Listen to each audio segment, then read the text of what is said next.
Yung mga kailaw, mayroon tayong bagong dating na mga ayusin ulit. Tapos ito ay laser light. Ano to? RGB 500. May design na nakasira nito. Ngayon hindi pa natin alam kung anong mga naging sira. Ito yung mga old version na LP001. Dalawang piraso. Ito, dalawang piraso siya. LP001. Mayroon tayong pinapaayos dito na mini moving heads. Dalawang pirasong spot. Ito naman ang tawag dito ay pot ball light o kaya nature ball. Ano to mga kailaw, meron siyang laser. Ito maliit na yan. Yun. Laser yan. Ayan.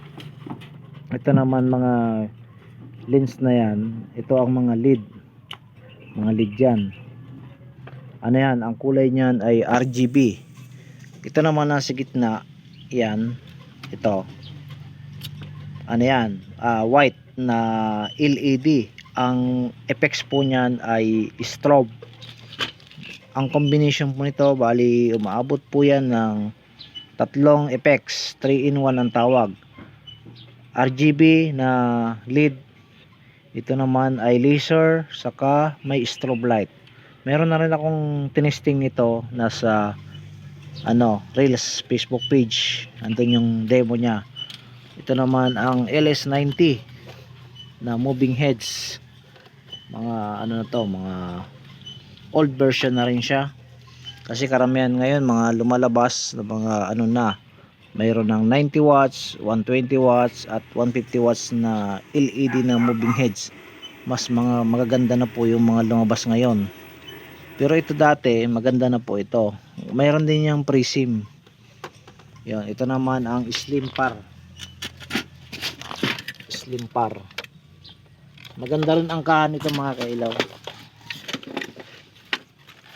Kasi ang kahan niyan heatsink.